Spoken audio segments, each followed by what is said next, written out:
Well, I want to thank you. I don't know if we started, but you have coffee. I tried to disguise this week. Your energy drink. Yeah. I tried to disguise it. Such a dick. No, but wait a second. Don't you want me? I may still be suffering from basically maybe 3 months of that CPAP machine, and I'll stop suffering from daytime sleepiness. Now you feel bad, right? I don't know, because you don't, this is all, you can't drink that and then go to a sleep study is my point. No, but I gotta, this is what keeps the juice going for our podcast. Okay. Well, it works. I wouldn't want to kill a winning formula. But wait a second. It's the truth is now that I'm getting more sleep, that, I'm just saying a guy who's worried about his memory and sleep, who smokes a shitload of pot and drinks energy drinks. It's not like Sherlock time.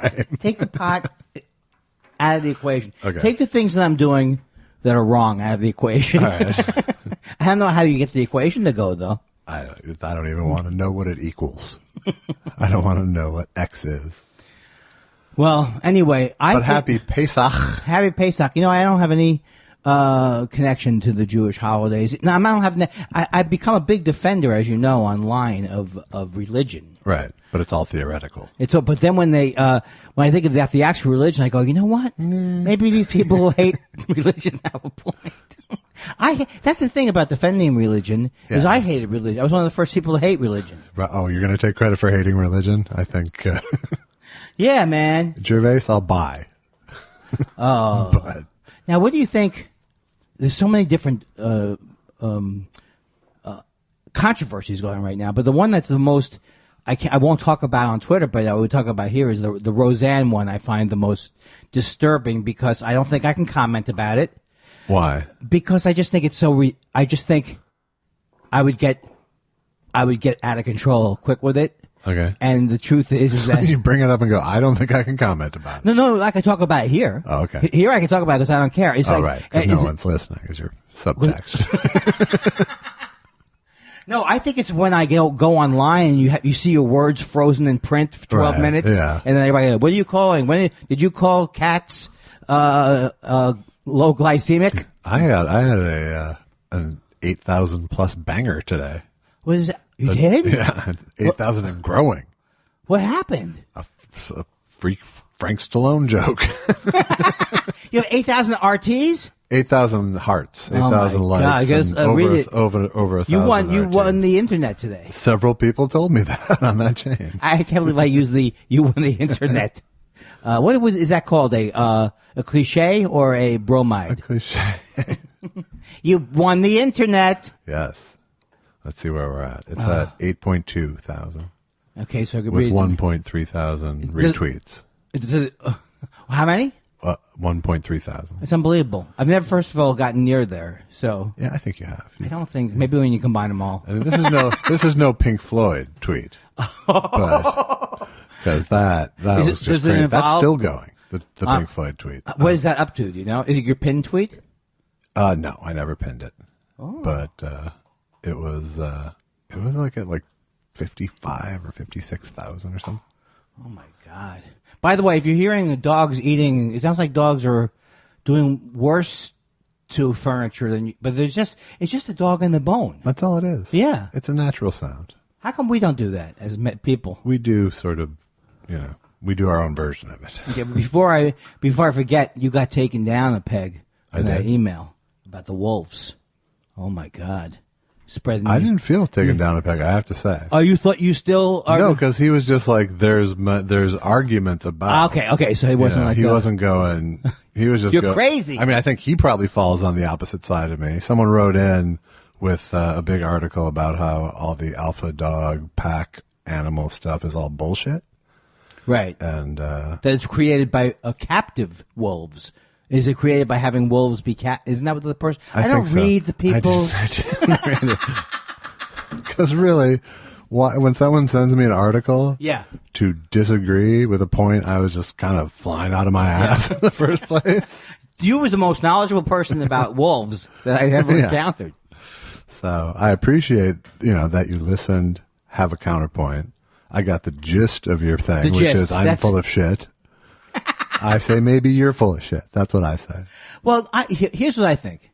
You probably did not pick up that information from hearsay. You got it from a wild West thing. I can't say it was an academic source.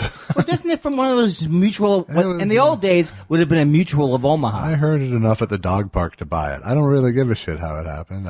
I believe it, and it's a paradigm that works here in my house. Well, then I think it's acceptable. But Mutual of Omaha, that's not around anymore, right? I'm just trying to think of the really. Mutual of Omaha is people you can count on when the going's tough. Wow. You do. Soylent Green is also people. Is this you can count on when you're feeling peckish. Was this you doing a Soylent Green song to the tune of? What's going on here? That's what it ended up being, yes. It wasn't what I set out to do. No. You were in original music territory at the beginning. Exactly. I went from straight up tribute to parody without losing time. Where were we? Because I was going to bring up Roseanne and the fact but my tweet was Frank Stallone took a shot at that David Hogg kid. Why do these people do this? So, and my tweet was like, I retweeted the article with that headline, and it was just, it's Frank Stallone. There's literally nothing to boycott. Now that is great. It took off. Oh my God. Why can't you write that for me? I did. It's quoted in the New York Times, one of the ones I wrote for you. You're the only ones they quote. I know. And whenever people see me on the street, they go, I can't believe it. I still can't believe you wrote that Netflix joke. I go, well, actually, Actually, I did. Is what you say, I assume. I lie all the time. I would hope. That's part of the joy of doing someone else's material. Can't. Well, look. Everything with me is like when I do a live show, I say there will be footnotes. Refer to the footnotes. Right. Okay, so so he took a shot at Dave. Well. So, okay, now Roseanne. Okay, so. Unless you have more on the David Hogg. Well, no, I just love that all these people are coming apart, like Laura, your hero, Laura Ingraham. Yes. This is the weakest argument I use, is just by going, your favorite comedian, Carrot Top, of course, is it's in the very news. Sports talk, like your boy Tommy Lasorda. Oh, look at this! I'm actually affecting the. Am I affecting? Oh, I see. Those we're not using those microphones. No, we're not. I'm sorry. So, Roseanne, I follow Roseanne. First of all, I love Roseanne. Did you? Why do I not remember anything about your past? Did you write for the show? No, I never wrote for the show. I wrote stand-up for her once. I did too, but I didn't get any. That's an example. Through Judd Apatow when she was doing a special? No, through Tom Arnold. Okay, I did it through Judd Apatow. I didn't get one joke on. He paid me, though. Yeah. I got one joke on.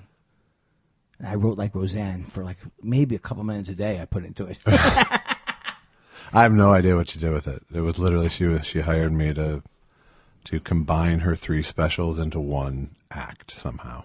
Well, which was hard because one of them was like her as a housewife, right? Then another one was her like as super diva queen, like at the Trump Plaza or something. And then there was another one that was just like all very showbiz, celebrity based. So it's like it was very hard. She wanted you to make a greatest hits of it. Yeah, she wanted me to and then write stuff to connect it. Oh, so I sort of had to both curate it and then write connective tissue for it. Well, but I just handed it off. I mean, it was literally like I handed her a script, and then that was my gig. Right. And I got paid way too little for it, and it was my fault. Why? Why was that? Because I underbid. It was like one of those, hey, what do you want for this? And I was like, well, I'll take this. And they're like, really? Okay. That's that's my trick. My trick was selling myself out low. Yeah. Low balling. What? Okay, do you know her personally? Not really. I've hung out with, not directly. I've hung out in a room with her. Right. And exchanged conversation with her. Yeah. But this, a couple times, but over the course of many years and many years ago. Right. And I've met her. I mean, I used to think, I still think she's hilarious. And I always thought she was hilarious. And I kind of knew her a little bit through Judd, and she was very supportive and stuff. And she just started to have these weird political ideas that are they're just insane political ideas. Yeah. They're like Alex Jones kind of bullshit. Yeah. Right. And now, so I can't buy the premise of the new show to even watch it. I can't buy the premise that there is half of America is, there's that is Archie Bunker against or whatever. It's like, there's one side against the other side. I didn't say that right, but you know what I'm saying? I don't buy it. I don't buy that there's a pro-Trump position that's tenable. I just think it's a horrible thing. That's how my show would be. Right. Oh, your neighbor, the Trump guy? Yeah, I kicked him in the nuts. So you're not writing that? No, I already submitted that. Okay. So what I'm saying is, it'd be one thing if the Roseanne character in the show was a Trump supporter, but that's not what it is. Roseanne is a Trump supporter. That's who she's writing for. It's not like she's creating a character who we will learn later is an asshole. She wants you to like that character. Yeah. I don't like that one You're bit. saying that's not possible. Not for me. Right. Not for me. Okay. And it actually makes me sad because I was looking forward to seeing that show. Yeah. And I haven't seen it. You saw it, though, I bet. I did. I watched it. And what do you think? I'm not going to watch more, but I wouldn't have anyway. But I thought it was, it felt old to me, like the Trump shit aside. I mean, the Trump shit was just used for jokes, really, Right. It wasn't like Roseanne's Twitter feed. No. Right, yeah. No, it was just, it was getting jokes off, basically. And most of it is. Well, then maybe it would be. But what makes you not want to go back? Just because it was old? Because I don't care. It feels like an old 90s, 80s sitcom, and the there's great actors in it. And it's like the way they set it up with everyone's back in the house and everyone has their point of view. Everyone's got some sort of rip from the story, the headlines, character plot point that's going to be an episode this season. What do you mean, like they used to do on Law and Order, where they rip from the headlines? No, I just mean everyone's got an issue attached to them. Their youngest kid was fighting overseas, and now he's got a black child he's taking care of while his wife is still fighting. The oldest daughter is selling her eggs as a surrogate mother to somebody for $50,000. When Dan and Roseanne are sharing pills because times are tough. And what do you mean they're sharing pills? They couldn't afford their full prescription, so they're splitting them up. She's Roseanne, though. Oh, I see the character. No, come on, suspend some disbelief. Boy, she won the lottery and went to the. No, that never happened. So, who cares is what you Who gives a shit is kind of how I see it. But apparently it's number one. The right's Black Panther now. Well, I don't think that's going to power. I don't think people, first of all, or secondly of all, watch that show because she's a right-wing person now. They watch it because there's a Roseanne. No, but now because of that, you think there'll be viewers, built-in viewers? It's going to polar. I mean, I think they'll lose a shit ton of viewers because of it. And I think they'll get a smaller number of Alex Jones, Trump-like, the same number percentage that won't be swayed from Trump. It's to me, but it is the thing that's sad about My favorite episode is when Roseanne shoots someone on Fifth Avenue and her ratings never go down. You see how you tie all together with the social commentary? Exactly. This is Saturday Night Josh. That's right. Well, people, this might be very interested to know that we are not taping the show when we normally would. No, it's a couple days earlier because I have to go out of town, and because we're such successful professional entertainers, Saturday night just happened to be open. No, I mean, I could have booked it. Let's not kid ourselves, right? I'm not kidding myself. But I do feel weird that I don't feel anything for these. No, it's like I love being Jewish culturally, but I don't feel any like I got to get that Seder going. No, I know. I'm the same. I mean, if I had kids, I would do it. I have a stepson, but it was always his Jewish dad's gig. Oh, that's right. Yeah. What are you gonna? So it's I never established any traditions. Right. And I never liked them in the beginning. I didn't like them at all when I was a kid. I didn't like them at all. I never bought in. I was watching the Ten Commandments before you came over, which I associate with Passover night as much as the dinner. Because they would show that movie? It was always on Passover, so I would ditch the table as quick as I could and go downstairs and watch Ten Commandments. Did you like that movie as a kid? I guess you liked it? I still like that movie. It's one of those weird, bizarre, compelling Is Edward G. Robinson in that one? Yeah, see? Yeah, Moses killed him, see? He's the Pharaoh? No, see? He's a rat Jew. Yeah. Is he King Herod? No. He's a slave who turns tail on Moses. So what does he say? Does he condemn Moses? Is he a fictional character? Moses kills a guy. Kills an Egyptian. Once Moses. Oh, I was thinking of Jesus. Once Moses finds out he's a Jew and not an Egyptian. I don't remember. First of all, Moses. Yeah, get on board, see? Yeah. Now who's that? Yeah, Moses killed him. Yeah. Okay, now who's Edward G? Who is he? Who is he? He's not the Pharaoh. He's now. See? Is he? Is he a? What He's time? a turncoat Jew. See? He's a rat. Yeah. a turncoat. No, that's not a good one. He's a rat. He's a. What's another word for rat? So that movie is not even a good movie that you like to watch every year. No, saying No, it's a good movie. Yeah, it's the second time he made it. What do you mean? It's the second time Cecil B. DeMille made it? Yes, he made the Ten Commandments twice. Say? Yeah. And who was in the first? Was the first one more like this? I am Moses. No, I'm sure. I think it was silent. First of all. So they just gesturing? That was the one where he built all these massive sets in the desert. Right. And then I don't know what you're talking about. Yeah, he built these giant Egyptian sets in the desert, and then apparently had them all buried so no other movie company could use them, for free. So there's ruins of Cecil B. DeMille films out in the desert. So some version of a Charlton Heston will 1,000 years from now go, the goddamn, they killed him. What's the line? They killed him, you goddamn dirty Egyptians. Damn you all to hell. Merry Christmas, you old savings and load.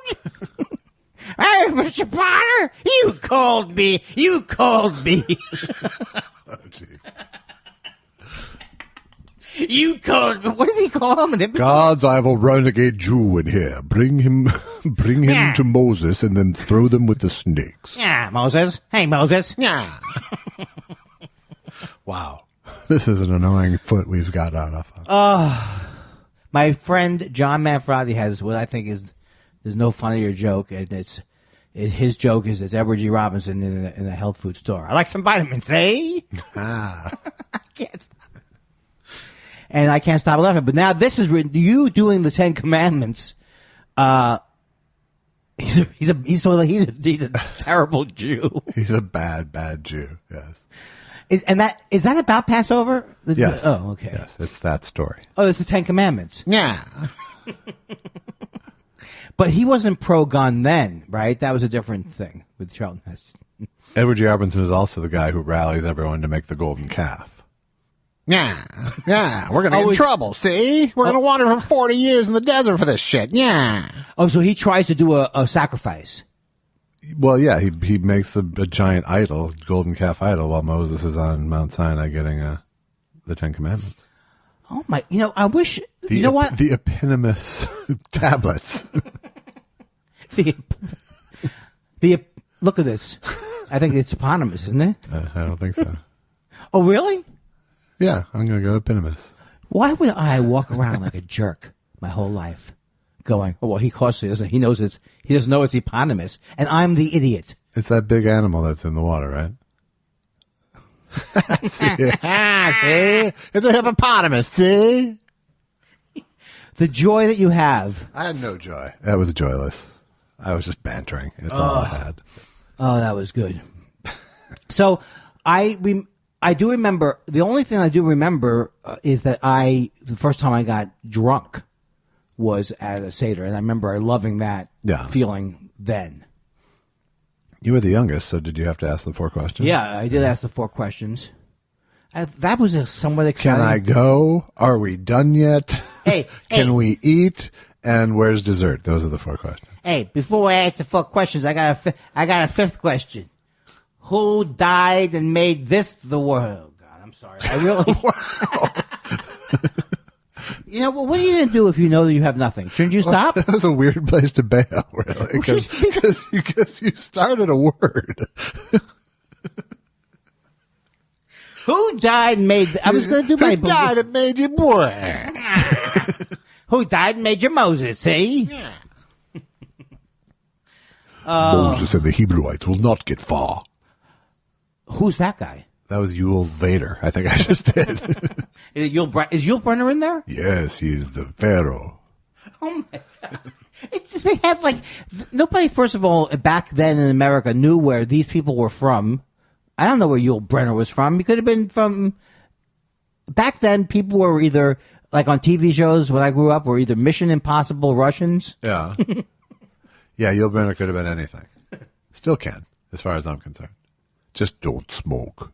Oh, that was sad. It was sad. It's sad the way he turned his back on cigarettes. I know, exactly. I'm telling you, now that I'm dead, I'm throwing cigarettes under the bus. He was Arnold, like he was very Arnold Schwarzenegger. You know. Blah, blah. Oh, yeah, thank you. Thanks for upping the game on that impression. What was that? I've come to suck That was your butt. Bela Lugosi, I think. It is Bela Lugosi. That's the most. Here's a bored impressionist. It's a very special buffet. We go. We find Bela Lugosi talking to Boris Karloff. Blah. This food is blah. Now I'm building an act. Now, first it was a joke. I'm building an act. Bela Lugosi meets Edward G. Robinson at a buffet during a lazy impressionist act. During a lazy time. Boo, yeah, boo, yeah, see, boo, yeah, see. This is going to be delightful. This could be the episode that is sent on the time capsule. Yes. The scent on the time capsule? Well, what happens with the time capsule? You bury it pretty much. I thought you sent it in space. That's the space capsule. What are you burying it for? What is your hope? In 1,000 years from now, someone's going to open it up and go, oh, what was Gilligan's Island? They'll go, narcissists live here. Do you like how I put Gilligan's Island in the time capsule? Yes. Who's Dobie Gillis? They'll be saying. Yes. That's like that movie Sleeper where Woody Allen, there's a whole thing about, it has an Albert Shanker joke in the movie. Yeah. Which I loved because only if you lived in New York did you know who Albert Shanker was. I still don't. He was head of the American Federation of Teachers back in the day. Wow. Can you name another head of the American Federation of Teachers? You know what it is? I need to get a seriously, tissue. Name me 3 heads of the American Federations of Teachers. Okay, and I'll give you a tissue. Okay, I would say there. Well, there's the United Federation of. Okay, there's United Federation of Teachers, and that was, I think, the national level was Albert Shanker, but now Randy Weingarten is the head of one of the organizations. Did I do good? Please excuse me. Oh, that's from, you know what? My nose is running from having, from delightful laughing. Laughter snot. Look at me. I got soy sauce I'm living with tonight. Very excited. And you know that, if I was a comic who could do material about how nothing gets me steamed, yeah, I would do like 20 minutes about it. I went to Gelson's. I get a California roll. Get home. Hello. No soy sauce. Hello. Well, let me get this straight. I gotta take 2 I gotta put the soy sauce in the side. It's like a New York guy who's upset. Let me get this straight. It was a little, it was like if Vinnie Barbarino did stand up. I loved Vinnie Barbarino.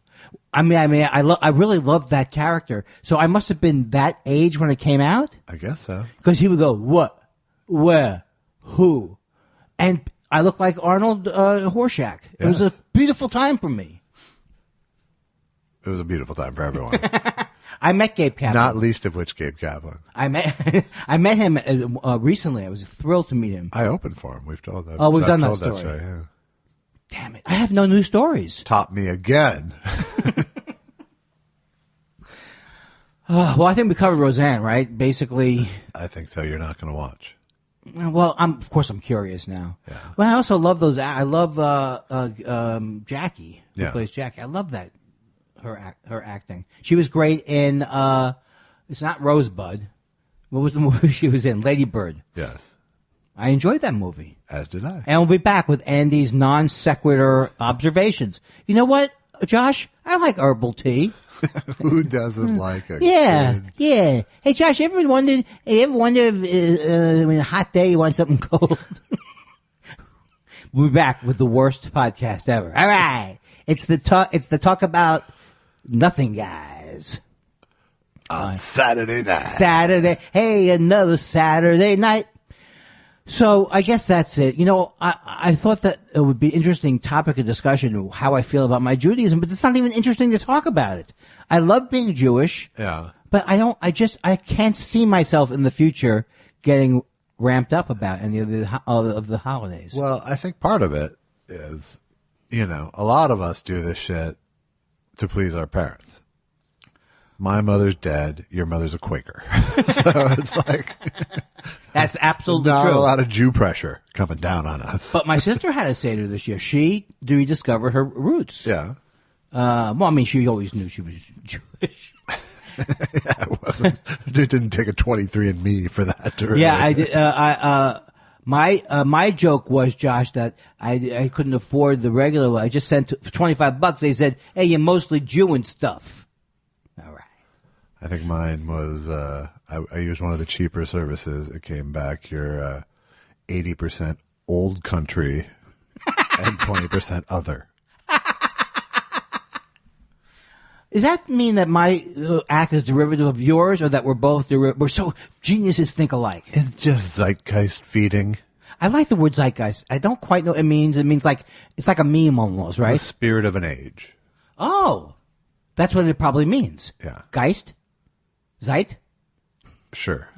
Zeitgeist, put them together, they mean a spirit of an age. Well, my father spoke Latin and he studied Latin and Greek, and he could break down words. Zeitgeist, I think German. Yeah. But he could break down. But if you know Greek and Latin, you know most of the words. My dad was one of those people, too.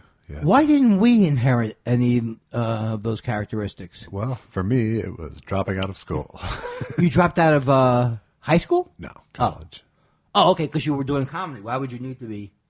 Why would you need to? Do I have it wrong, or you? No, I dropped out specifically to do Mystery Science Theater when we sold. Oh, why don't you rub it in more? That when you were 19, you already had a network deal. When I was 19, 17 actually. 17. Well, did I ever tell you that I used to have a deal with HBO at that age, Josh? They come on Thursday to install it, and I get showtime. Oh God! Oh, it feels good, doesn't it? It does feel good because it was delightful laughing. It was what else? What better way? And by the way, happy. I don't know when this is coming out. Is it too late to see you in Minneapolis? This will be unfortunately right after. I know. This is why we're doing it early, is because I'm going to Acme and I'm still working. I'm working as if it was the State of the Industry address. Oh, like I have lots of stuff. Don't know how much time it is. Don't know how it all fits together yet, but I got lots of parts on the bench right now. All right. So to recap, what it is before you get there, you write 20 minutes because I forgot. You come to the table. Yeah, you come to the table with 20 completely new minutes. Yes. Never uttered on stage before. You can say how you doing and all that stuff. Right? No. No. And then you do 7 shows and you work. You work that 20 the whole week, and then presumably by Saturday everyone's off notes. Ah, it's a tough one because sometimes what if you want to abandon one of your early ideas? Then you got to fill some other shit in. Oh, I see. I got. You can do that. You can do that. Yeah, right. You just can't fill it in with old stuff. Right, but that is more doable to me because many times I think something is going to be a hit. Yeah, no, I suspect, the 20 at the end of the week is going to be a lot different than the Tuesday night 20. Right. But I don't know what it is until I get it out on stage that Tuesday night and find out what I actually have to build around, I think it's exciting. I know, at this point in my career, in my joke writing career, I have a pretty good sense of what's an actual joke and what's a funny notion at this point. Yeah. Well, no, I mean, I don't have that. Sometimes you need to just walk on stage with a funny notion and see if it becomes a joke, you know. And sometimes I'm too rusty to pull that off, so we'll see what happens. Oh, you see, sometimes I don't. I normally think it's a joke the way I've thought of it, and then it's like I'm surprised that it doesn't get a laugh, and then I realize sometimes later it was just kind of a humorous notion. Right. When this comes out, I will be famous. I don't know. I'm not stalling exactly, but have I told you how much? I've already reported how much sleep I'm getting? As of last show, you had started down CPAP Road, right? And it was great. You were getting revolutionary sleep. I'm getting revolutionary sleep. I'm average, and it keeps. I've used it every day that I've had it. I'm up to like 6 hours a night, and I only stop breathing once an hour. That's awesome. I can't even believe it. You stop breathing more than that when you're awake. No, that's not thinking. It's not thinking. It's breathing. I stop thinking once a minute. Okay, sorry. It could change my entire life. I think there's a certain something different about you just in your eyes right now, honestly. There's a certain, like, you don't look as desperate.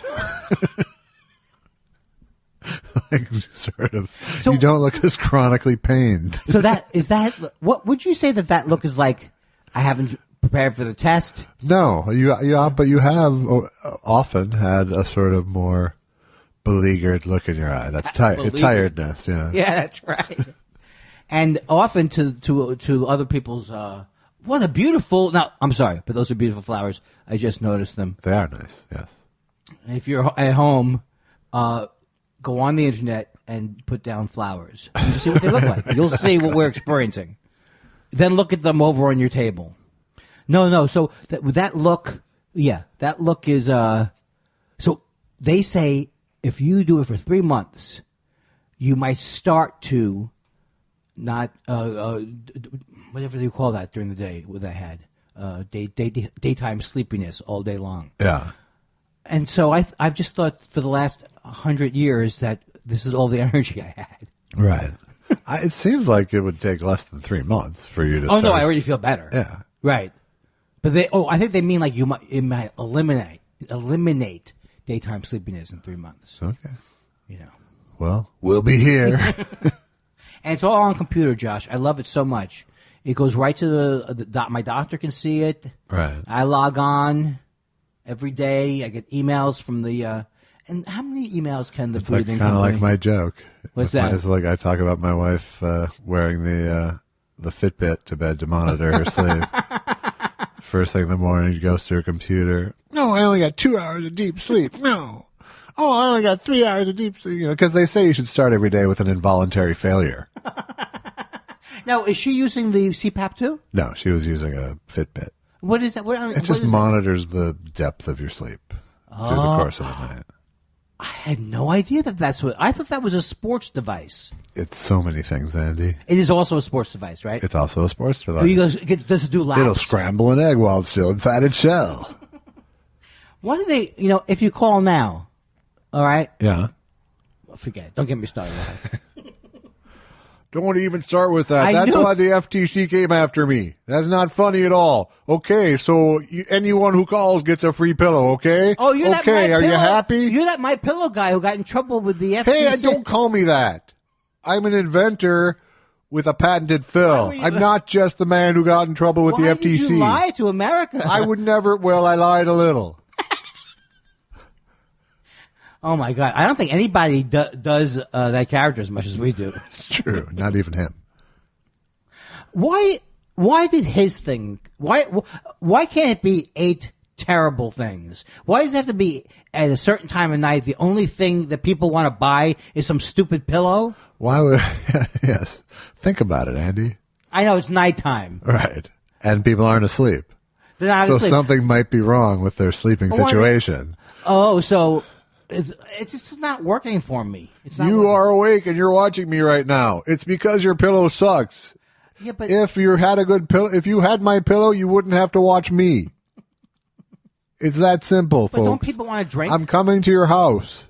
I will eventually end up in your house. Pillow guy who's in I will end up in your house. You're in litigation, right? You're not yes, my I'm in guy. litigation, but I'm coming to your house between court appearances. Did you used to be involved with drugs or something like that? Sure, I did some crack, but that's in the past. And you like Trump, we hear. Oh, sure. Well, he's a real leader. What about you? What about? I know I'm not a real leader. Well, where's your patented Phil? Where's your patented anything? Well, I'll take out just enough patents to beat you. That's what I'll do. Wow, you really are feeling your oats. On my wedding night, my wife asked me what my patented Phil was. And what did she say? No, she asked me. Wait, I don't understand. The joke is that I was impotent on my wedding night. Oh, you didn't. Well, you needed a little bit of sleep. The blue pill. You needed some sleep, is what you needed. Why don't you sell impotency pills? I would buy that late at night. Because they don't fit my penis, and I don't think they'll fit yours. Now I see you're using memory foam. I tried that. It made me lose my memory, and it made me foam at the mouth, folks. You cannot get comedy like this through Patreon. No. So, yes, I'm headed off to Minneapolis and I just realized it's winter there still. That was a little bit of a how the fuck do you do? Did you know that I didn't realize until I think the wife told me that it's technically winter till spring. Well, it's past actual technical spring. It's March 20th is. Oh, I didn't know. First day of spring. Oh, so I can't even. Of the many facts that I don't know, one of them is we passed the vernal equinox in the rearview mirror there. Is that what's called the vernal? It's a solar the lunar what's the one at Christmas called? The solar. That's Santa Claus. And we'll be back with the two least informed men in the world. It's the vernal and the autumnal equinox, I believe. Is this a Minnesota accent? Oh, yeah. My home state of Minnesota. Why does he keep saying that? Because he's very proud of where he's from, and you should be too. Is his stuff like made in China? And No, it's made in my home state of Minnesota, and it's machine washable. But how about the patented Phil? Doesn't that come from like Korea? No, don't even. We're like Bob and Ray, but aimless. Right. Not that Bob and Ray. Not that Bob and Ray. No, Bob and Ray, the people from my poker game. He's going to the cards. No, I'm not going to the cards. I'm just looking at them. How was therapy this week? Unfortunately, therapy is getting better and better. So I have it's probably abandonment issues now. No, I'm still exploring how I think someone is like there's a fictional person who should tell me what to do, or like a fictional fictional code of ethics that I should be following, and if I don't, I yell at myself. So I'm trying to think of. I'm trying to. Are you showing your penis to somebody?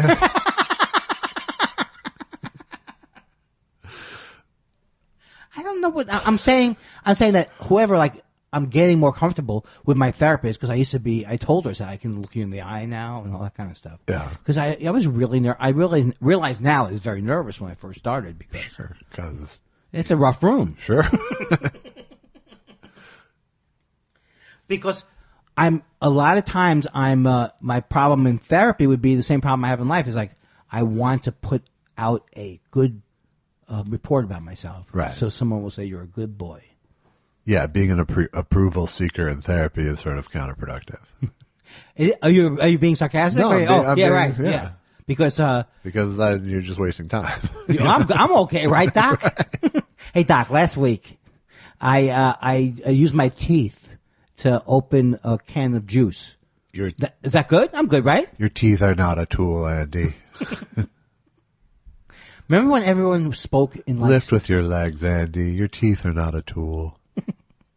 This is all good advice. That is good advice, but that advice was about lifting with your legs. It's solid. It's solid when you're lifting something. Yeah. But it's not relevant at all. Just say, don't chew off things. If I lifted with my legs while I was biting into a can, how would that help? No, it was artificially connecting them, really. I'm starting to enjoy our new, I think it's like Bob and Ray. It's Saturday night energy. Not those. Not that Bob and Ray. Right. Do you ever look back and think you missed when someone was flirting with you when you were like you think back about an instant, you go, there's one instant I go, I know this woman was attracted to me because of these things that happened that night. Yeah. No, I used to be my self-image was such that I didn't want to accept that that's what was happening. I couldn't. But there was times where I would literally like ask a girl out and she'd be like, finally. Wow. Well, damn it. Yeah. So, I don't know what I was talking about. You were talking about you have regrets about, I mean, I'm not going to say I have regrets. No, this woman sang to me, she was, I worked in it's a long story, but I was working in an ice cream parlor, and the song, it was Saturday night. That's what made me think of it. Yeah. And the Bay City Roller Saturday night? No, it was another Saturday night, and she starts singing, it's another Saturday night, and I ain't got no body, like looking at me in a way, not like lasciviously, but I think if I had a clue in my head, she was trying to be witty about, hey, it's Saturday night, we could go out. We work at the same ice cream parlor. What are we going to do when we leave? Right. Okay. So I'm saying, I think I finally realized that was happening. Have you considered a missed connections by perhaps? Do you think it's a chance? You might have flirted with me in 1973. Do you think it goes back that far when people use it? Me had a funny hat on. You singing Sam Cooke. Missed connections. That's got to be a rough way to get married. It really is. But when it works. You were on Howard Street. I was on Jane Street. You looked at me, and I looked back at you. Then you looked at me again, and I looked back at you. Then we both didn't look. Was that you? I raised my hands in the air as if to show I wasn't a threat. Oh, my God. That's going to... What? I don't know. Well, that wasn't inappropriate. Well, no, I'm just thinking about as someone was... it just reminded me that someone was killed again in Sacramento. Thanks, Andy. Thanks. Thanks, Andy. Thanks, Andy. Thanks, Andy. Hey, why don't you put your podcast partner in the worst light? Are you making fun of a shooting? No, Andy, I wasn't. Well, you know a shooting did happen. Thank you, Andy. Thank you very much. Yes. Thank you. I just want things you can think about while you're editing. Yes, thank you. Yeah, see? I actually returned a text from Showbiz. Did you? Yeah. Was there any content? He's funny. But sure, we knew that. Is he taking our podcast to the next level? No. He's keeping it at the same level. That's his plan? I don't know if it's his plan, but that's what's happening. Well, look, I'm not a numbers guy, obviously. He came out of the chute gangbusters. He used all his connections, got us mentioned on Mark Maron's show. That was pretty good. That was good. Well, what have we done since then? Something else. What are we doing right now that needs to be promoted? Hey, Andy and Josh, hey. We're building a community of neurotic people. I know. I think we really are. We're a very, very nervous people, and we're all sharing our neuroses online. It's good. It is good. It is good. That's why we have this Saturday night work ethic. No, this was the hard. I always think of you having a better work ethic than me, but you probably don't really. Much. I do. I mean, it's not a good work ethic, but come on. Okay, but better than your work ethic? Yes. While I'm sleeping, I'm better. As I'm in bed thinking about what I have to do that day, I surpass your work ethic. While you're stopping breathing, I'm working. Well, you're stopping breathing 62 times an hour. Nobody knew, only my wife. My wife had to hector me for years. She had to hector me, get to the sleep study. Yeah. I would have been dead in a year. No more podcasts, Josh. Now I'll have a lot of energy to go off on tangents. It's pretty arrogant to think there'd be no more podcast. It's arrogant. It really is. No, I'm not even sure I'm going to get renewed. We're coming up on a year here. So what is 48. So do we have a parent company? A what? A parent company? No, we have no apparent company. Ooh. Now, are you allergic to dogs? I'm having such a Saturday night good time that the feel fluids start running down my face. I think it's almost like you're doing station IDs, like you're doing Saturday night on the Thought Spiral podcast. That's right. Wherever you're cruising, give us a call. It's the request line. Open phones. It's open phones of the air. Now, also, Josh. Yes. Gervais is in more. Everybody who I can't stand is in more trouble. I don't know if he's in more trouble. He's just in a sea of contempt. The more people see his horrible special, it'll become exponential at some point. The scorn field has closed in around him. But you know what's so great about it? It's like, did you ever think that anybody's thing would be, yeah, I offended you, right? Oh, are you offended? Yeah. When did that ever become? Did I hurt your feelings? Yeah. That's what I'm doing. Right. It's like it's like being Dice Clay without it being a character, kind of. Right. Is what it is. And it's like these people, these people who say that they aren't, they're pretending they're offended by it. They aren't like trans people. The people who are laughing at it, I go, I loved it. I loved this new special, offensive. Yeah, I want to be offended. But the jokes are not. Who's saying that, though? When I read the comments of Ricky Gervais. Gotcha. So, in other words, then there's not a lot of trans people saying, yeah, we loved it. Thank you. Right. For saying that we're kind of creepy. Isn't that really that's really the kind of thing. That's the bit. Yeah. What's this thing with he justifies it by saying that she killed someone in a car, Caitlin. Yes. And then. Right. But he then equates someone's core identity with wanting to be a chimp. That I think you can just say is a tangent that is an incoherent tangent. Nah. And then this, who else? Anybody else? I don't know. I do a lot of Schadenfreude on. There's no end at the end of Schadenfreude. Well, have you been meaning to tell me that? Well, no. It just came. It came out. I thought it was Schadenfreude. Schadenfreude. There's no end at the end. It's Schadenfreude. Right. Right. But it doesn't. I'm not helping myself by trying to say it without the N and not doing well. Right. Schadenfreude. Yes. Okay, but I thought it was Schadenfreude. I believe there's a little. No, I think you're right. Why would I know anything? If nothing else, I like to give it a little. I could spend an hour just putting in the name of someone I despise and seeing when they're in trouble and seeing what people are saying. Yeah. Lurking like a evil madman on Twitter.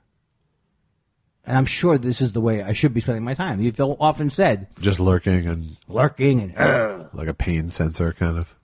Well, I just think we're all, we can't do anything till. I mean, I can't. We do feel like this Trump thing, something's got to blow soon, right? I hope. I think everyone feels that, though, every day. They feel like, I can't take much more of it. Right. But we are taking more of it. What's our choice? There is no choice so far. I think the choice doesn't come until there's a different Congress. And my wife Susan can't even stand to look at his face because he's such a horrible presence. She doesn't want to hear him because we hear him 50 times a day repeat the same thing because we watch 45 shows. Right. I don't think you're supposed to watch that many shows on the news. I don't. I've been trying not to as much lately. Yeah. I still watch, I still get my, your fix. 9 hours in. But, but then I step away. You can step away anytime you want. I can quit at any time.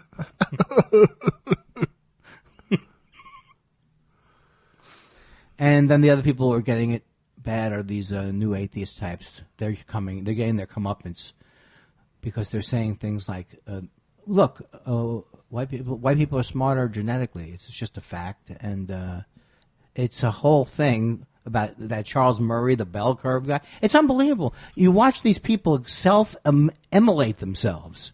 Yeah. And it's like, where's my reward for this? For being an early adopter for it. It's just the satisfaction. Apparent self-satisfaction. No, you see, that's the thing. The things that I believe strongly in still don't make me feel better about myself because I'm still end up yelling at a robot or something. You know what I mean? Well, it's because you're taking satisfaction from fake justice. That's right. Why? What do I get? What do we get from that? Right.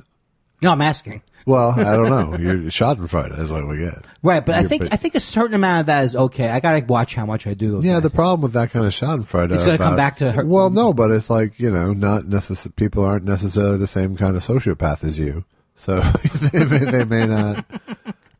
Like online criticism doesn't sting them the same. That's true. That's true. Well, you're saying I'm a sociopath, but there's a different I was type. just using that for conversation. We're using it as an expression. It's an expression. Let's just say, call you a sociopath, just for the sake of this argument. You're not a sociopath, clearly. Sociopaths don't care what other people think about them. I thought you were going to say sociopaths accomplish more. Sociopaths have a better have work good ethic. breath. Oh my God. That is the worst thing you could do on a podcast, is to imply that the partner has bad breath. Everyone going, I wonder if this week Andy do you think he bought him some kind of device? My breath, just so you know, in real life, is unbelievable. Fresh as a daisy. I tongue kiss Josh at the start of every podcast. You what? That's not my mouth. Do you think the men will ever get over being making fun of making? Not that you're making. I am, by the way. You're dragging me into that personal hell, but I don't feel a need to make homophobic jokes every time that there's some implication of gayness, of male contact. Right, because I think that and I hope when I die that I will be known for all of my endearing characters. Sure. But one of my endearing characters is the kind of a Catskills comic who doesn't know who's going to say back on my wedding night. It's very, very inside. Right. When you die and you're buried, will you insist that there's a chick on both sides of you? What does that mean? Your wife on one side, but make sure there's not a dude on the other side, so people don't mistake you as a couple. I couldn't even think. I didn't even know what you were talking about. I thought it had something to do with the scales of justice. I was thinking outside the pine box. I'm not dying. I'm sick of it. I've decided not to die, and that's good. Yeah, I believe in something afterwards. But what's the point? But if you do, the podcast may still continue. What? I want the option. No, I want to go on to a different plane. I don't want to be the next plane I'm on to be me looking back. Oh, great. That's all I needed. Look how well he's doing now with his new Christian sidekick. Oh, Mr. Listen. Look at golden Mr. Listen down there. Yeah, and you're weeping because your partner has said something so uplifting to you. That's right. Your podcast has gone. Josh lost more weight. Oh, boy. I'm not. I have nothing. Let's take a break. All right. And we're back. Wow. Now, when they do that in the studio, they play a commercial, right? Yeah, we could actually take a break if you want. Well, what do you think? I don't know. How long have we done? We're almost at an hour in. We're almost to question time. Should we do the rest high? Do you want to? Yeah, I think we should. All right. We'll be back. Maybe we should answer letters. Hey, were you able to this is fun because I don't get as high as I normally do. Normally anymore. Yeah. And we've talked about this before. Like, are we getting high? You say you don't ever get, wasted. Well, but that was true always, kind of. Right. Right. The first time I smoked pot and got high, I swear to God, it was like, I couldn't believe it. What had I been not told before that? Right. I ate a chicken out of the refrigerator. Gotta get you into my life. Everything was, wonderful. Wow, that's fantastic. We ordered Chinese food. Oh, my God. Why didn't I think of this before? Did you ever notice how deep and rich these flavors were? I laughed so hard when I first smoked pot. Yeah. Oh, that's over now. No, but now because we're doing it for the podcast, I think I'm my performance level is up. Should we go to questions? Yes. All right. Do you feel higher than before you smoked? Jerk. What? I really think we're going to bring something new to this getting high thing. I think, there's a lot of podcasts where people get high. And they do well with it. Doug Benson. I guess so. Doug Benson. I see your Joe Rogan smoking on clips sometimes. Well, I don't think we're doing a bit as like when they used to smash guitars. It's not that signature kind of bit. Right. No, I think it's just what people do now. Right. And remember there was a Lord Buckley? Yeah, but I can't tell you anything about him. Well, he used to smoke he used to smoke pot on stage, but they didn't. Back in those days, they didn't even know what it was like a cigarette with pot in it. Yeah, that's all I know about him. He was supposed to be very funny. All right, we're going for it. I'm focused. All right, good. Emilio Fox wants to know: can Andy give us a detailed description of what happened when he got held up at gunpoint at the Stereo Store? Did the experience change him in any way? It did change me. I've not talked about this on the podcast. I won't give you a long version of it. Give us a detailed. Clearly, you didn't give a detailed description last time. Well, I was working in a stereo store, and my manager called up and he said, "Nobody's here today. Can you come in?" I wasn't supposed to come in, and what happened was he was there alone, and in the time that he was there alone, these people, these thieves, had cased the joint. So when they came back in, I was with him, but they thought he was alone, and they held us up, and they had guns, and they tied us up. Really? And they tied us up back to back, and they were talking in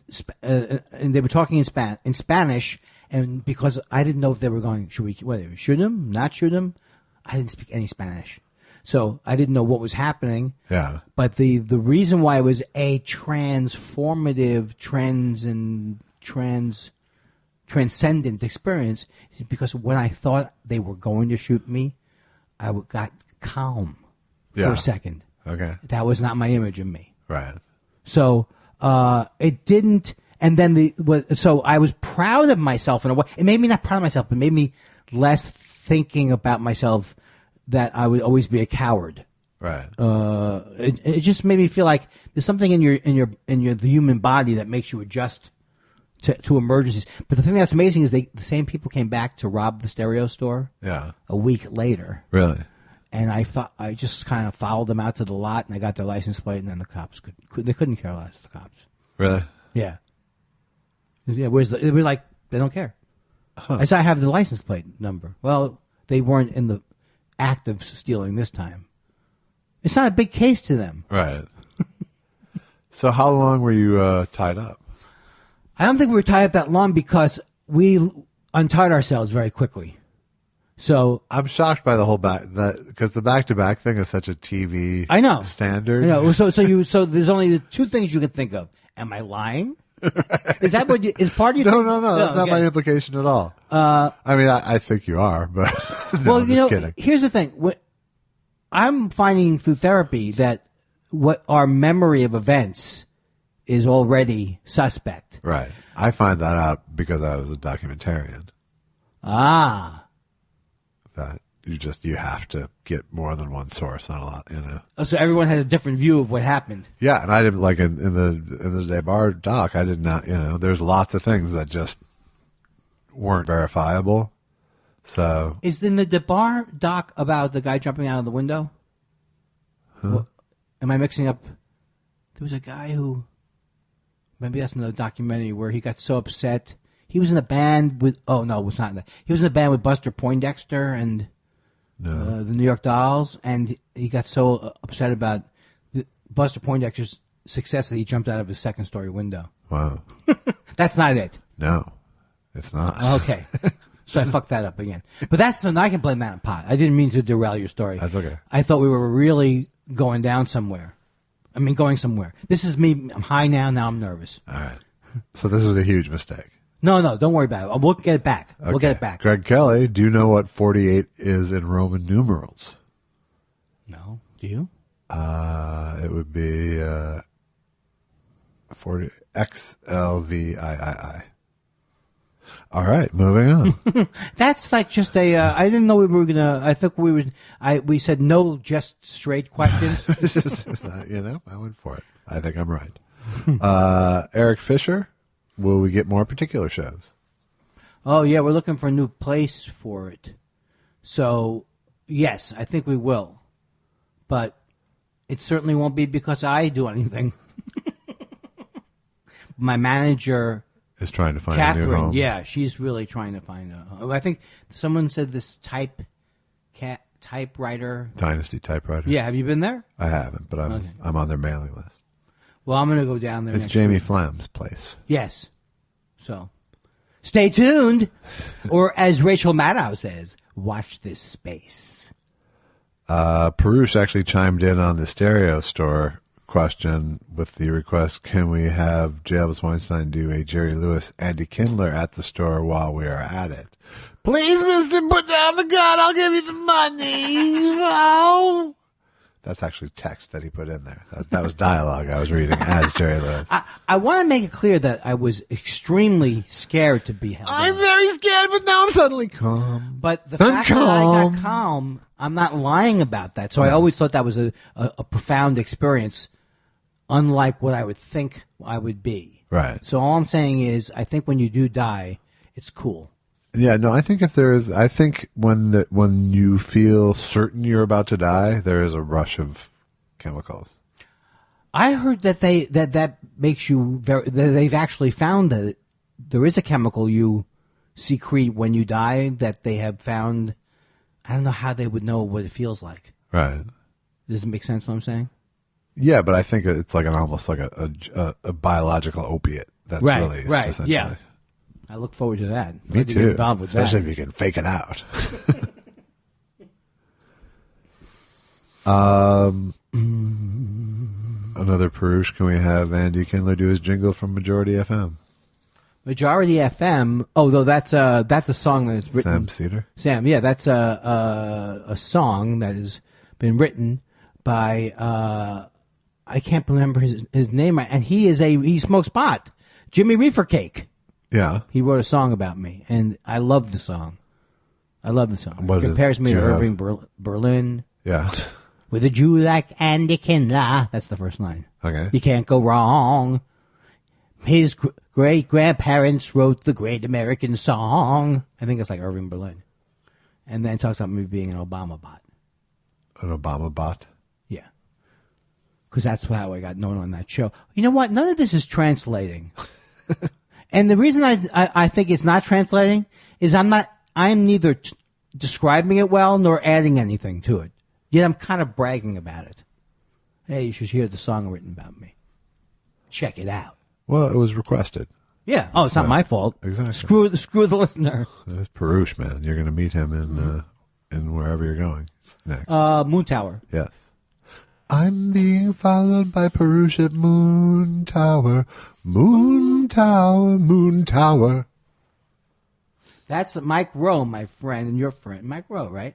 He would say, I'm being followed by a boom shadow. He would have all of the different, he knew every version of every single parody. Yeah. All right.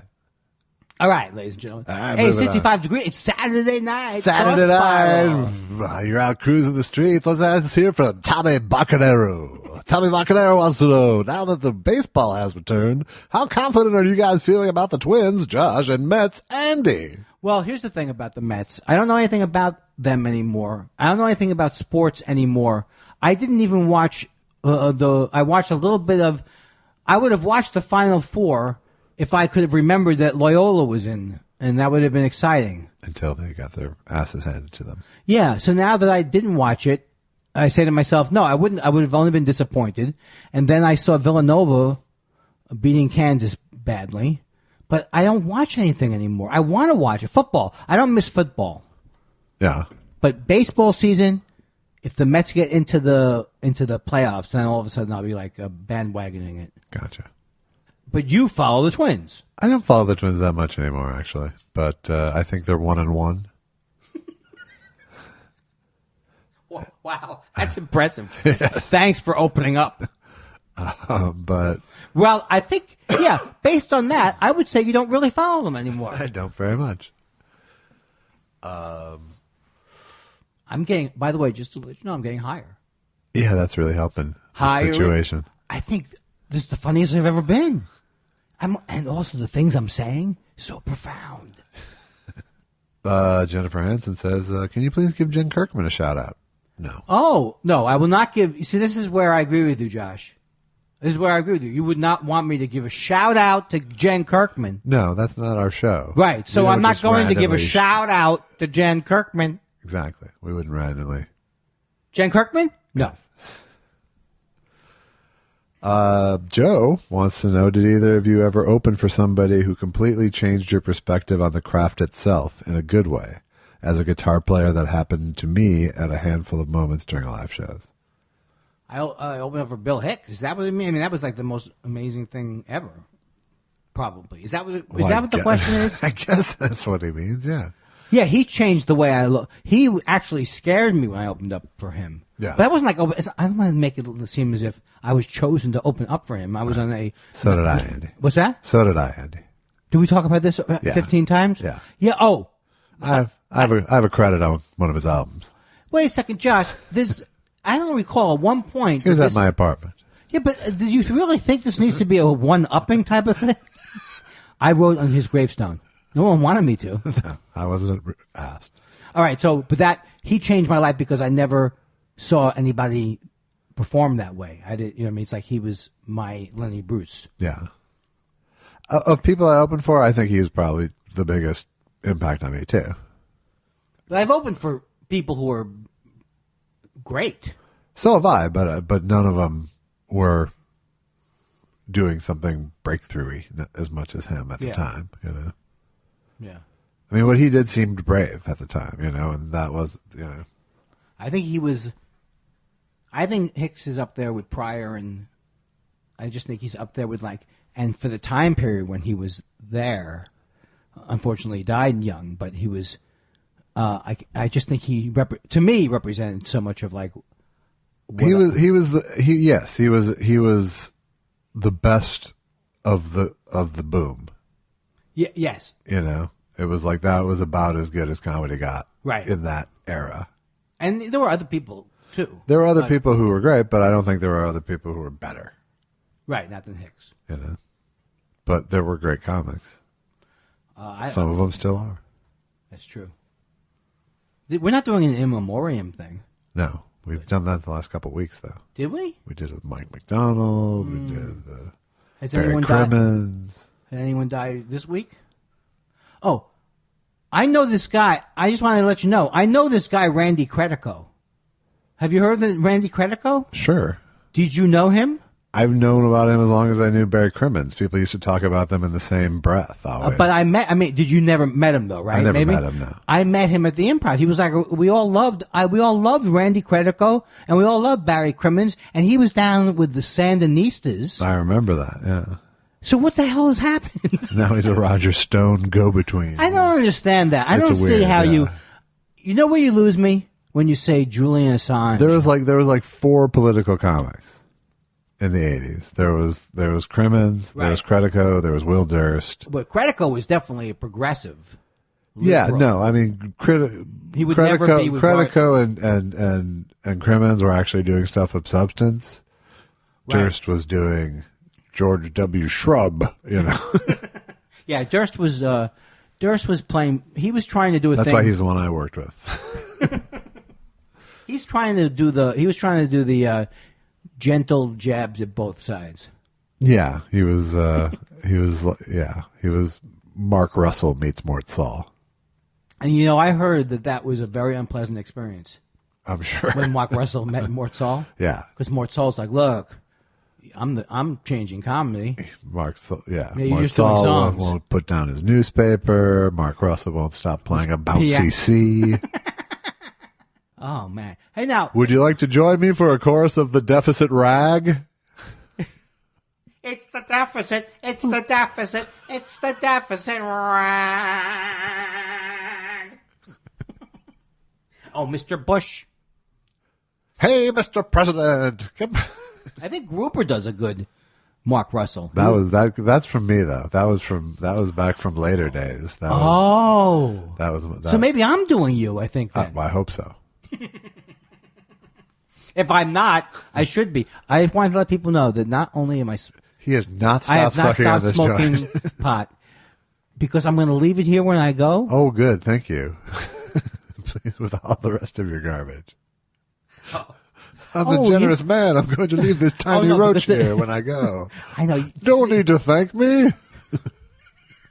You see that actually as an annoyance. Yes. Right?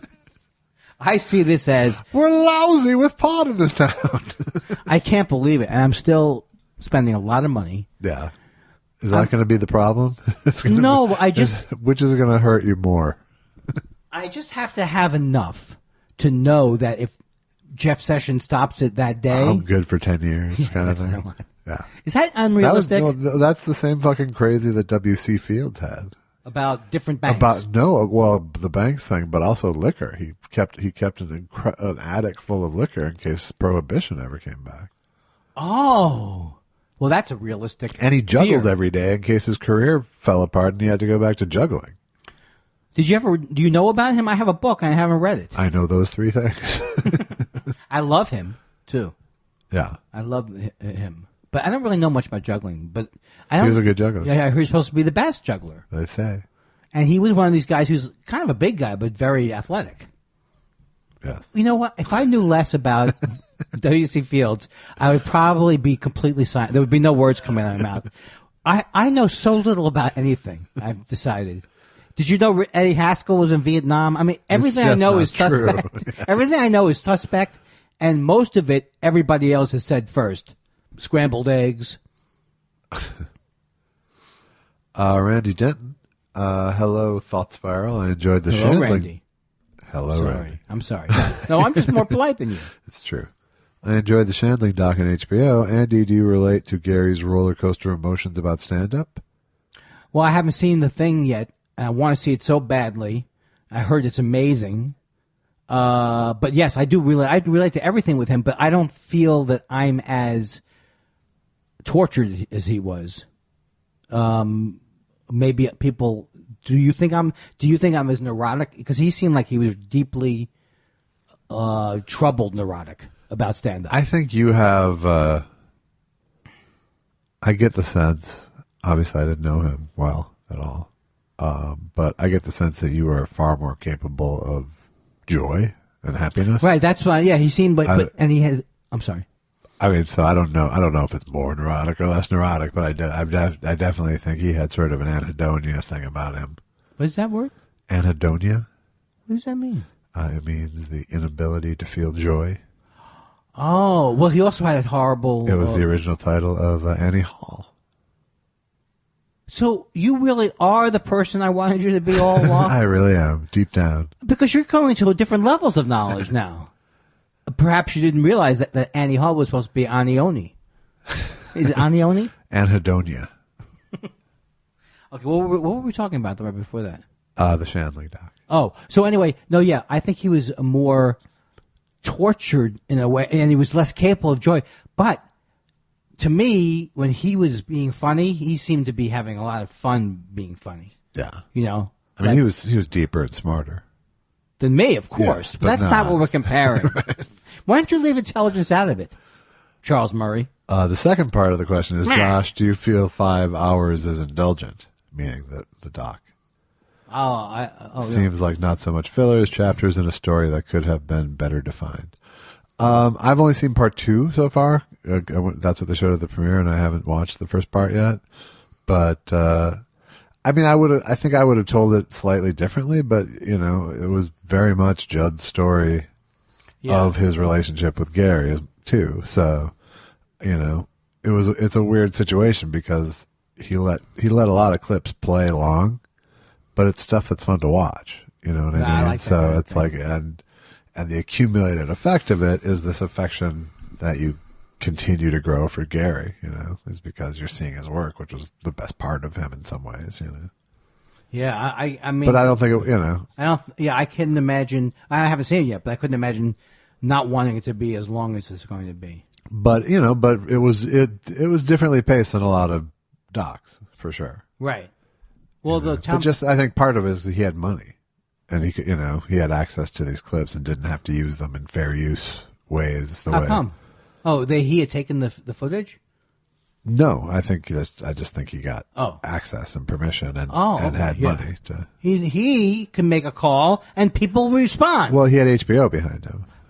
I don't even have. I told you I signed a deal with Showtime, didn't I? No, I hadn't heard. Memories. I'm trying to think of something new to replace. Like, memories, or what's the song online that goes to all the time? Gonna give you up. I don't want to do that, but something like that. Listen, hey, will you stop it? Yeah, but this is my high guy now. You like it? Hey, man, Josh, it's goodbye. No. Hey, Josh, it's goodbye. Yeah. This is a huge mistake. Gratuitous Phil. It's a huge mistake. You're going to be so happy you were going to record this and try and push it off as an extra thing if we were on Patreon. These people would have been really upset with you. Thought Spiral, Gratuitous Phil says, Thought Spiral is great. Thank you. Does anybody remember Al Jaffe's snappy answers to stupid questions? No, I was born at the beginning of this sentence. I love those as a tousle-haired tyke. My all-time favorite comic strip ran in National Lampoon. It was called 2-Year Affair. Also, 5-Year Affair was hilarious. I don't remember those, do you? I don't really either, no. But, I believe but that was a comment, and it was a good one. Yeah, the one. And yes, I remember Al Jaffe. Well, I knew Al Jaffe, but I didn't know that I didn't know that was his department. I remembered. I'm sure he's right. You didn't remember that he did snappy answers to stupid questions? I knew he was like one of the writers, but I didn't know that was his specific thing, or maybe I forgot it. Yeah. But I remember this. Are you guys skiing? Are you guys skiing? No, we just have to ski over this mountain to get to the beach. Something like that. Yeah, like it's someone observing someone. Now I think I can say without equivocation, sir, you're no Al Jaffe. Yoshi Yamamoto. Which is, I think, a stage name. How does a comic go on the road, in quotes? Everyone talks about going on the road, but no one says how to get to that road. Feel free to use show busy terms in your explanation. Love, Daniel. See, that's why I thought it was a stage name. Oh, I didn't know that. How do you go on the road? Well, the way I did it was I sent my VHS tape to a booker that's now dead. Yeah. No, I think the way did you get the tape back? No, they never send the tape back. Even with the self-addressed stamp envelope, they don't send the tape back. ASSE. ASSE. Yeah. Well, I think the way you go on the road is, I think the first thing you do is you get some sets online. You get them on YouTube. Because that's how people see you now. I mean, that's how bookers want to see you too. Is they want to see in front of a crowd. Yeah, they just see your links now. Yeah. And then probably the best way is to go in opening for someone else. That was kind of how I always did it. Right. Was someone would take me along and I'd MC or I'd feature for them, and then ingratiate yourself to the club while you're there. There you got a road gig. It's a hard thing to talk about, though, in a way, It's a hard thing to say, like, you do this and then you do that, because it doesn't seem like I knew how it was happening when I was doing it. It was just because you kind of enter a community of stand-up. It was, yeah. I mean, it was too easy back then. Back then was. It was, there was so many gigs available that they really needed bodies. So yeah, it wasn't like there wasn't a mystery to it. It was just like, yeah, send a tape to Mueller, send a tape to Sobel, send a tape to Bubba, Yeah. But I think it's still the same thing as you find out people who are booking gigs, and you get in touch with them and you go, well, what do you want from me? I want to work for you. Right. Yeah, I guess I was thinking like it's so particular to your particular situation where you're starting, it's like, because the other part of it is like, where do you go to get better, or as people want to know, where you go to get better as a comedian when, like, the town you live in is, you feel like you can't live there forever. You have to go somewhere. Right. And so then that's another whole thing, like New York or... Yeah, but I think you do start by going on the road. Yeah. Oh, yeah, I don't think you just move. But it's real. But it really is. It's almost that traditional in that I think the best thing to do is make contact with the venue or the booker and go, I want to work. How do I do it? The truth is that in stand-up comedy, I felt it was very very great way to, compared to music, I was much more comfortable with the process of moving ahead and getting spots because it was like you didn't have to have a tape based. It's like this seems like if you're a band, this seems like one more level of where you have to go through somebody to get to the club in a way. Or that's because I pursued music in a very ridiculous way. Yeah. But I think I always feel like stand up is a better, like it's an not easier, but it's an available system that works for anybody who wants to do it. Like if you want to be a comic, anybody could be a comic. Anybody could start in clubs. Right. But if you wanted to be a fine artist, like a painter, I wouldn't know where to tell people, take all of this out. Take it all out. Well, but I mean, the difference there is that, if it is a fine artist or a musician, it's generally there's training, in some way. Yes. For that to happen. And that doesn't, in stand-up, the only training is really doing it. I mean, there are people who teach classes. Yeah. But, the ultimate goal is finding your comedic voice, and that doesn't happen unless you're using it. Right, and taking a class is not a bad way if you're really nervous about starting or something like that. Yeah, if you have no idea. Yeah. And you just like a group that are supportive. But, but if you have no idea, I'm not recommending you do it. If you have nothing driving you to the stage, it's a lot of headache. Yeah.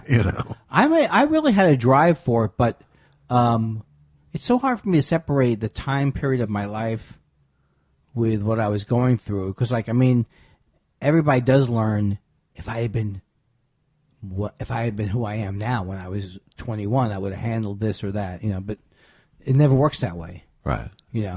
So I never can think about music without thinking about it getting like a stomachache.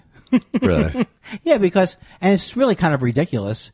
I'm getting mad at myself for being scared or whatever, I'm getting mad at myself for how I was at a younger age. Right.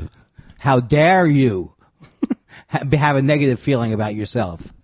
Well, yeah, I talk about this with Allison sometimes too, because she had a music career, and but it wasn't her dream, and that's something she's realized recently. It was like, yeah, she probably wanted to be a lawyer more than she wanted to be a musician, but things, when she started being a musician, she got positive feedback, and then good things started happening, and right, so she's, so she wrestles with, and she got a record deal, but she didn't break into fame, and she didn't, make real money from it even. Right. So she has, these fake failure voices. And I have the same thing. But they're fake, They're fake. I tell the same thing to her, and I say the same thing to you. It's like, it was just it was a thing you did for a while, but it doesn't define you, and you didn't fail to live up to it. It was just, that was what you did. And then, clearly, you're a more special comic than you ever fucking would have been a musician, just by the sheer numbers, Right. I know exactly what you're saying. And, I know enough just from hearing Karen, that you weren't going to be good. I always feel like I introduced Karen as the low part of my oeuvre. It's not my whole oeuvre. No, but that's the thing when I had that recent breakthrough emotionally where I realized that what stopped me or what made me feel bad about music was just the fact that I was wanting to know if I was good and wanting other people to tell me I was good, right? Which I would never advise a comic to do. Like, the comics who always getting ahead of, and it's natural. Oh, where am I going with my act, and am I going to be successful instead of just worrying about their act? Right. Well, when I was a musician, all I worried about was what other people thought about how good a musician I was. Right. So I will never. I literally could never write songs again on that basis, or even play guitar again. I haven't really played that much, but I do feel like I'm a new person. Yeah. Because I used to play and be so self-conscious of everything. It's hard. It's being a musician. Like if you're in a band on stage. Yeah. You gotta. Sometimes you're like, am I gonna be am I going to be one of these move around people? Move around people? Yeah, you're going to be like a rhythmic mover arounder? No, probably not. But what are you going to do? Or are you going to be I'm going to stand still as if I don't move? Oh, you're talking purely about stage presence? Stage presence, yes. Okay. What do you go with? What? Do you saunter around? I try to look motivated by the music. Oh my God. This is not exactly I'm with you on that. But I think we also are from a generation where there's nobody I know who ever dances and it's not sarcastic. All my friends dance sarcastically. I can't. Yeah, I have very few. No one dances. I have almost no unironic dance moves. The only kind of dancing I'm familiar with is mocking dancing. Right. Tweet Pahara, you can be any animal on Earth for 1 month. What animal would you pick? Bugs, birds, and fish included. Is that another dig at me for when that one time when I didn't know that bugs were animals? I still don't feel that they're animals. You know what I mean? Do you feel like at least you're stoned this time. It's the kind of at least the fucking conversation matches the mood. Animal, the root word is animal. I don't know anything about this. What animal do you want to be? Oh, That's okay. it. That's the only question. I like to be a kitten. All right. How about you? I like to be a kitty cat for 1 month. I'm going to go with a soaring bird of some kind. I see. I'm just telling you that. A raptor. Oh, really? Yeah, some sort of soaring. I like raptors. Yeah. They know what's going on, right? Exactly. Are they like vultures? No. Because it's only for a month, so I could scout really good places to eat. Did I mention I'd like to be a kitty cat? You can't tell me that I'm not like Johnny on the spot podcast wise when I'm high. Look at this. I'm ready to go, baby. I should get high more. People are they worried about my pot smoke? I think they are. Some are, yes. Some are. And one of them could be this you. This isn't going to help. It could be you. Justin E. says, what are some of your guilty pleasures? Podcasting high. And what are some of things you're afraid to admit that you don't like? I'm afraid to admit that I don't like. Oh. It's so hard for me because sometimes I will make a decision on something without having all the facts. So sometimes I feel like So sometimes there were shows like The American Office that I didn't really give much of a chance to, but people I respect thought it was funny. That's really weird because the next question has to do with that. Seriously. And see, we're high. That's what happened. Wow. It's cosmic. It's synchronicity. So did that answer guilty pleasures or things you're afraid to admit? Oh, guilty pleasures. Is a guilty pleasure when you're watching something bad? Okay, the guilty pleasure would be Real Housewives. Right. But I don't really. We're getting. You don't feel guilty. No, we don't like it that much anymore. Yeah. I think we liked it way more when you don't see the formula. You know what the formula is on the Real Housewives? Commercial. But if you were going to say what is the activity that's most? What do they do mostly on the show? What would you think it would be? But then they're always having a party or going to a party or having a birthday party. And if they're not doing that, they're at a runway. Right. They're gathering. Right. Where they can get into fake arguments. Right. And that's the thing I didn't realize going in. There's a lot of that stuff that's a little questionable. It makes me think roller derby was not real. Roller derby's real. Oh! It is. Don't start with me. Roller derby's real. Well, I'm not saying no one says roller derby's fixed. Don't pull at that thread.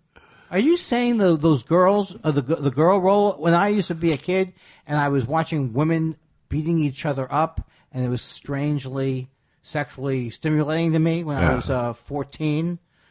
What was I watching, Josh? Tell me what I was watching. Athletes, Andy. What are you saying? Are you saying roller derby is like rugby? Or are you saying it's like cricket? It's like rugby. When is the Masters? It's like 3-dimensional chess on wheels. Hey, on steroids. Hey, it's like steroids on steroids, right? Uh-huh. It's like downers on uppers.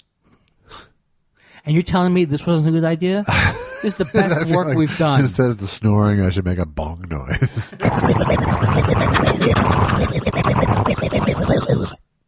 You know what's amazing is that you had that in your back pocket. You knew that you could do a bong noise. Yeah, I did. When would you ever find pleasure in your life?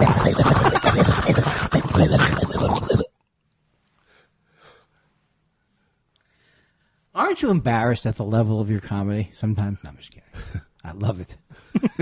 I love sound effects. I just hate misrepresenting that like that's what I do on stage. No. I think you have a skill. You have a you're like an excellent mimic in the best sense of the word. You're like an excellent mimic. That never ceases to get me. It never ceases to get me. Yoshi is back. He's back. My guilty pleasures, by the way. Mm-hmm. I don't actually feel guilty ever about it, but the thing that I watch that you wouldn't necessarily think I watch is The Voice. Oh, right. Yeah. I wouldn't think you'd like it. I do because it's fucking positive. It's incredibly positive. Oh, because they're all supportive. It's the opposite of Simon Cowell. It's really supportive. It's actually mentoring people, and it's people having success in their life. You know, it's people having a big moment, and that's Wow. That's my weakness. Is if I ever cry at a movie, it's because of triumph. It's because of someone's moment of triumph. That's cool. So I get a little misty during The Voice, even. Now that's just you went one step too far. That's the guilty part. You know, sometimes if you that's the guilty part. That's me. You should feel guilty about that. Well, true. You're not a man. Men don't cry. Are you saying and the thing that I'm afraid to admit I don't like is that I don't have.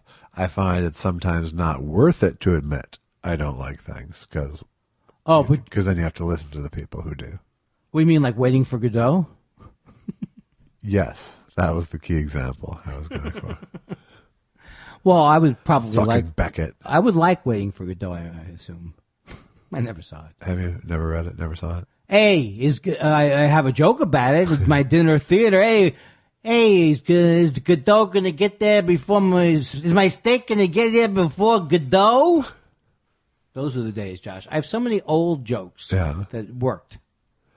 Yoshi is back, like I said. Someone should keep score of how long each of you talks in an episode.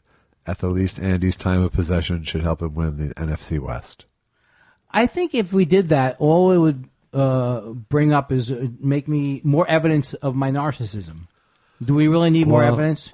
You don't need, if when I edit, I don't know if you know how audio editing looks, but there's like a visual representation of how much sound is on each track. I think I've seen it. Yeah. It's kind of, you can tell which one's your track. So you're saying you need to back off a little bit? No, I'm saying you're saying that you talk too much. No, Yoshi Yamamoto is saying you talk too much. Yoshi Yamamoto. Hey, Yoshimoto. What is that song I'm singing? Hey, Macarena. It's what? The Macarena. I find it a little creepy how well you're familiar with all of these terrible songs. Oh, the Macarena? Which version? You'll often say. Derek Faraci. With the work we've seen from Ricky, last name redacted because he searches for himself on Twitter over the last few years, do you think Stephen Merchant may have been more responsible for The Office than he gets credit for? I always thought they both got credit for The Office. Yeah, I think so. Too. I think they both got credit for The Office. And I would not want to go so far as to say that because I dislike Ricky Gervais but let's say if someone knew one person responsible for the Office, right, it's not going to be Stephen Merchant that they know. Oh, so you're saying that if you only know one person responsible for the Office, that's because the other guy starred in it. Exactly. Like me, I'm a star, so it's different. Right, and I don't get enough credit behind the camera. But no, but I just think that is a guilty pleasure. Watching, his Netflix special was a guilty pleasure because it's not as long as I thought it would be. and it's consistently terrible all the way through. Yeah. And it's almost like you're watching something. And when it ends, it's a pleasure. Have you heard this? Oh, you still haven't watched it, right? I'm not going to watch it. No, but just listen to I'm not going to watch it. You're going to watch it. I'm not watching that you're show. watching it, I'm all not right. going to watch that show. Why You can't make me watch that show. Hey, I'm watching the show. I don't even know what part I was doing there, but it felt good. You were just doing noise, noise, noise, noise, noise. I just know how to, lay back sometimes. Terry Caulfield wants to know, has Andy ever done shows at Good Nights in Raleigh, North Carolina? Yeah. And would he come back? You have at least one fan here. And at most. Well, I didn't have a good time when I was there. I liked the town a lot. But you would come back if they offered you money? I would come back if, maybe I think I should come back for a night or something like that. Right. That's what I'm doing. Right. So I would, what's his name? Terry Caulfield. Oh, Terry? What's his name? What am I, what's his name? Terry, why don't you see what... Terry. Why don't you do it, Terry? Don't waste your time on me, Terry. Have you ever heard the words you've heard the words to Karen? Karen. Don't waste your time on me. I'm shit. You're good. You're like the springtime. I'm like the winter. You're too good for me. Karen. Karen. I won't be helping you with your problems at all. But I will be writing a song that kind of mocks you. What am I doing? I think of you as an emotional vampire. Karen, you will suck all the lifeblood out of me, and I won't end up helping you. Karen, I've got my own problems. I don't have enough time. I've got my own problems. Enough already. Not really, but that'd be good. Enough already. Karen, please get help for crying out loud. You should never be a member of a club that would have me as a member, Karen. Oh my God, I'm getting a little bit nauseous about that song. I mean, I'm beginning to think that song might be even worse than my memory of it is. I think it is. But you know what's worse? A worse song than that? For sure. How do you live through? You can think back and there's things that are embarrassing. That's too embarrassing. Yeah. For someone who wanted to be a songwriter. Perhaps. Which goes back to my earlier point. Things worked out just fine. Thank God I became a comedian. And you know what? Thank God for America and the world. You know what I'm saying? Perush is back. Hey, Perush. Again.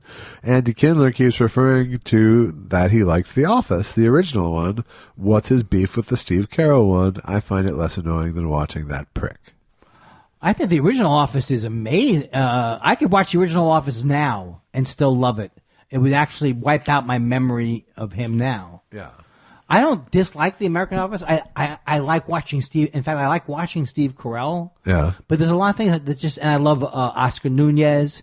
They have people on that show that I think are hilarious. Yeah. But I'm not interested in the show so much. All right. What's your take on it? I never watched it much. I just felt like Kate Flannery's in it. She's great. Sorry. There was good people in it, but it seemed aimless to me. It seemed aimless and it felt pointless because the first one was fine. It didn't seem like the idea of a franchised comedy just kind of bothers me. And it actually is maybe the most successful example of a franchise comedy. Yeah. And it doesn't make sense to me. No, it doesn't make sense to me either. In German. I wonder how he would be in German. Right. There's a sketch. There was a sketch, and I can't remember if it was like the sketch show or it was some sketch show format that I think Paul F. Tompkins was on the American one. But it was like in England, it was in here, it was in Germany, and so on YouTube you can watch like the same version. You can watch 3 different versions of the exact same sketch. One of them all in German, but it's the same sketch. Of what? What's the initial? What's the sketch was? It's this very funny sketch that I can't really do justice to explaining. From but Mr. Show. It's not Mr. Show. No, it was like I can't remember. I think it was called The Sketch Show or something. Oh, okay. Now it's coming back to me that I remember that. But there was this sketch of a band in the recording studio, and they're doing California Dreaming, and the backup singers can't get it. So it's all the leaves are brown, and the sky is gray. All the leaves are brown, and they can't get. They keep repeating it, and it's this very sort of who's on first kind of thing of them, But it works in German as well, That is cool. But maybe look up Sketch Show California Dreamin', and you'll see that sketch. Is Paul F. Tompkins in that one? I don't know. I think he was in the American version of the show I'm talking about, but that could just be a brain fart too. I don't know. All right, well, we'll look into it. Okay. Thanks you. for putting a button on it. I think you're right. There are some times when I think a button needs to be put on it, and I'm not adding to it. Right. Well, how about this show? Put a button on that. I think this show... See, here's the thing, Josh. This show seems like we've been talking for 3 hours. Yeah. Have we been talking for 3 hours? No, more like 2 hours. Wow. Very good. It seems longer. And it'll be less when people hear it, I assure you. I hope...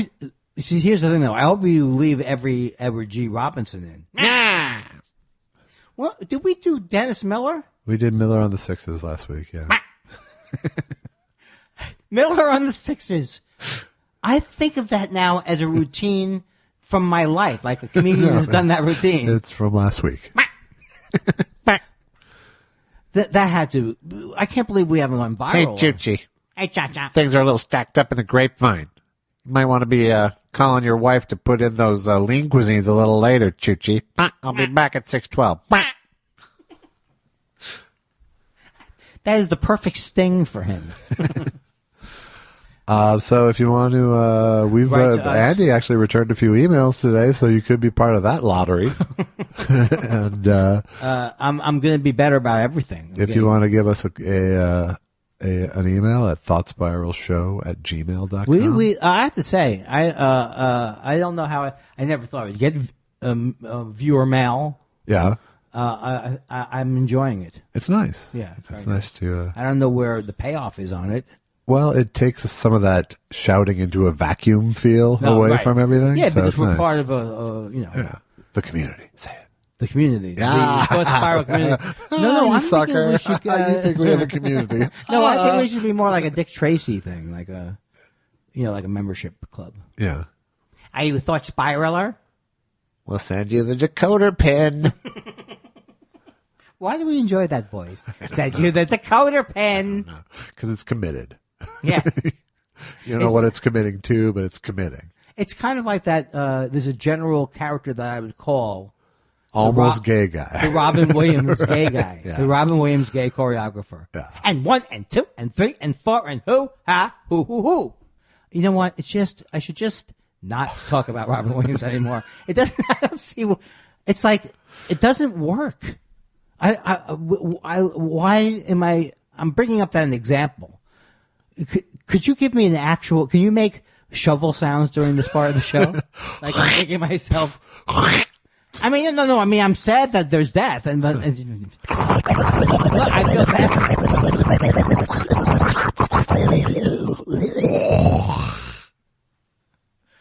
You must have been someone you annoyed. Oh. That was supposed to be the end of the show. No. You went that. You were like Leonard Bernstein. Like it could have been. You were like Leonard Bernstein. It could have been there. It was like you were like "Bug in the Pink in America," and then you went like a big thing off the mic. I bet you can't do that bong thing again. I bet I could. Really? Yeah. Hey, Josh, why don't you take us out? Take us out with the bong. Ladies and gentlemen, you've been listening to The Thought Spiral. Thought Spiral is a Showbiz studio production. He's supposed to be doing the bomb sound. Oh, sorry. Released through Showbiz Studios. Any publication, reproduction, or other use of the pictures, description, and accounts of Thought Spiral are supposed to be good. See you on the 12th.